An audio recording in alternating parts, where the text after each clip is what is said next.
Hello once again, Star Wars Unboxing fans. Welcome to another episode of Darth Tuba Star Wars Unboxing Show, Holiday Edition. I'm your host, Darth Tuba, here with the anticipation in the air.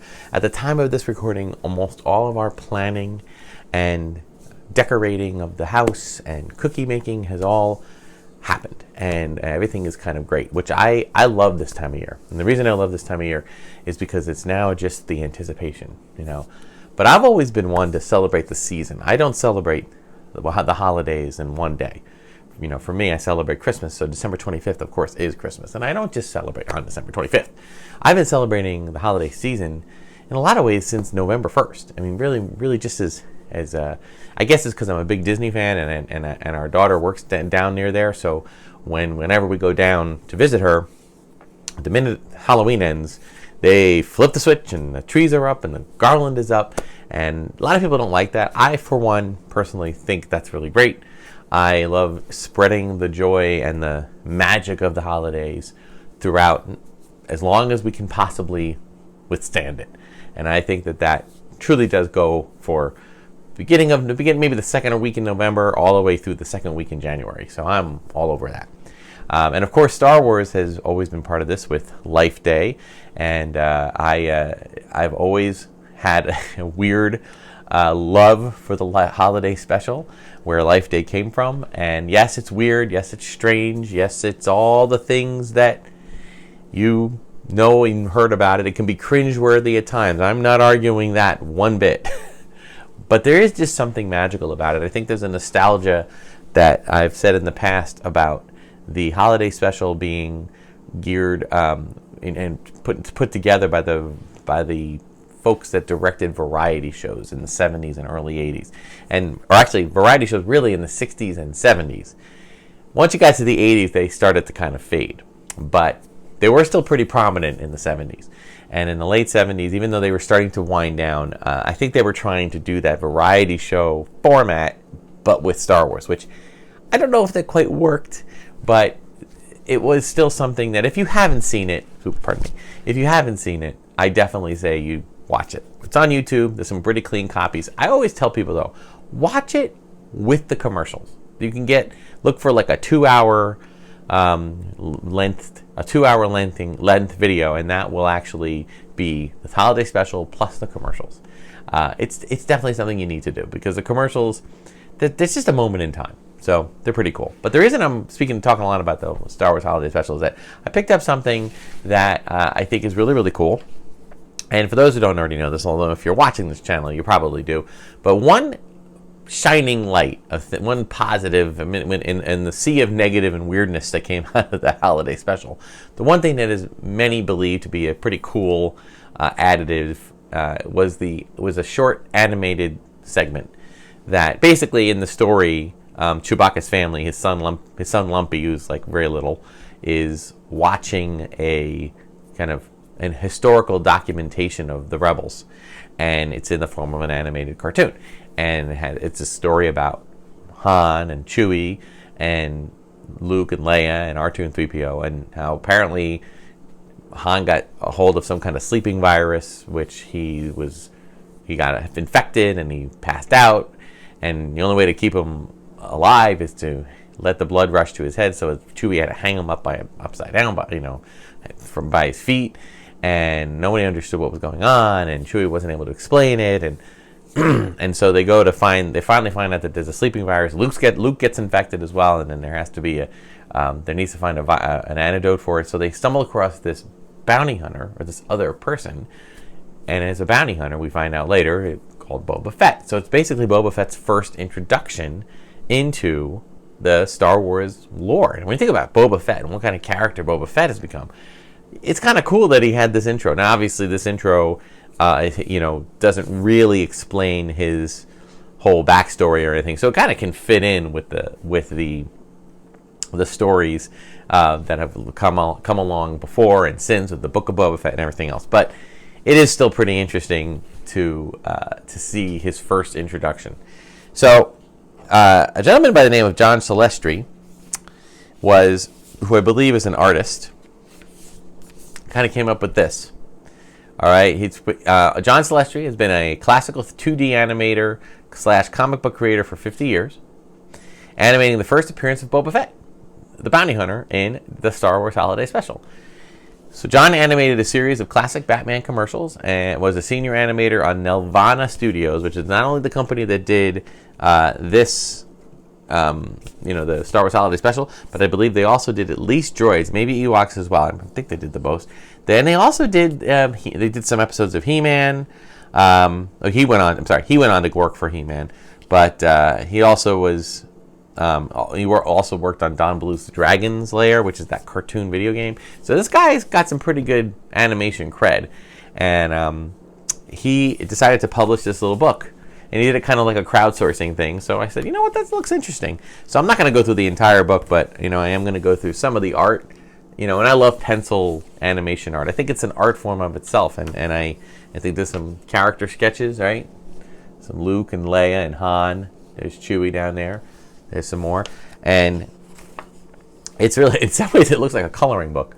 But I don't know. I just feel like I love these characters. I love the way they animated them. I think that there was the potential they probably would have been better. I know that when the Holiday Special, the whole reason the Holiday Special existed is that George Lucas was trying to just keep interest in making the Star Wars movies. It's funny, and I'm going to talk about that in a minute, but he called Harrison Ford, Mark Hamill, Carrie Fisher, and he said, look, here's the thing. It's going to take me 3 years to make the next movie, and the reality is that I don't want kids, I don't want people to lose interest in Star Wars. So would you please come out and just shoot a few scenes? We'll do this thing. It's going to be mostly about Chewbacca's family. And George Lucas did actually pen a kind of a story treatment about Chewbacca's family, but I don't think a lot of what he penned ended up getting used. Or if it did, it got twisted and used a lot differently. And it kind of got handed off to other people, and it really... they brought in the likes of like a lot of character, comedic actors and variety show, flair like Art Carney and Harvey Korman and B. Arthur. But the thing is that a lot of what they bring to it is not in and of itself what's bad about it, or they're doing the thing. They're doing the thing that they did. Harvey Korman playing like multiple different characters. Here they are. By the way, this shirt, I've showed it before, but my daughter gave this to me as a gift. It was supposed to be like as if had they made these into action figures, they would have a 3-pack, right, of the 3 characters that Harvey Korman plays, or 3 of the characters. I guess it's all 3 of them, yeah. And then this one comes with whip stir action feature, which I thought was really clever, and I thought that was really neat for her to do that. And she put the Star Wars racing stripe on it, so. That's why I wear this. I always wear this around Life Day. So, but by the way, Life Day is technically November 17th, I believe, which is the day it aired on TV, the show. But I celebrate Life Day throughout the season, just like we celebrate Christmas throughout the season. Anyway, I digress. So, here's some more of the characters. This is a guy that we actually see a character like this in A New Hope, and they just kind of animated him. There's Han Solo.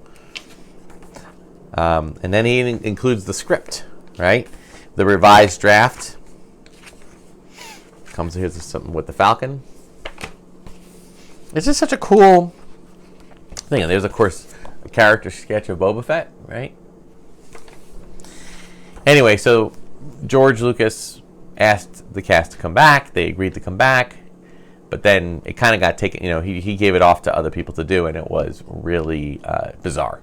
I don't want to say it was bad, but it was bizarre. Truly bizarre. There are moments in it. And ask anybody who mentions anything about Chewbacca's dad with a VR set watching Diane Carroll, I believe, doing a song. Yeah, that's just weird. And Jefferson Starship played a role in it. They were like a guest group, but I laughed because they probably just got picked because they had the name Starship in the title. So, as I said, there's a lot of cool. Then we get into some more of the three-dimensional style, not three-dimensional style, but three-dimensional, the rounded edges and stuff like that. So, again, just really cool.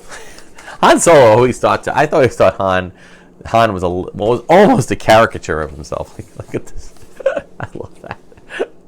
Just kind of hanging out, and and I always thought Leia was a little, was very perfectly symmetrical. I don't know, with the buns and the eyes. I don't know. It was very interesting. There's Luke too. It's a great book, and it is a great resource for anybody who wants. There's the artist, John Celestri. It's an awesome resource for anybody who just loves to learn about the obscurity of Star Wars. I've always been so much more interested in the making of and how these things work, and I loved variety shows, especially holiday special variety shows. I can think about all the Bob Hope specials back then. So anybody like from my generation, and that was the thing. It was, and again, kids. No 500 channels, no endless amounts of anything to watch on any kind of internet, video media format. Okay, I know YouTube, of course, but there's also things like TikTok and other places that just show really short things, or video game walkthroughs or things like that. We didn't have any of that. So when a special was going to come on, like the Bob Hope Christmas special 1976 or 1977, it was event viewing. It was Thursday night at 8 on ABC, and we would hear the promos, and we cleared our schedule Thursday night at 8 ABC until the such time as we got the wonderful VCR that we could actually record stuff. But it was a different time, it was a very different kind of thing. So for us 50 somethings, that's a kind of a nostalgic trip. So anyway, very much enjoyed this. I read through it.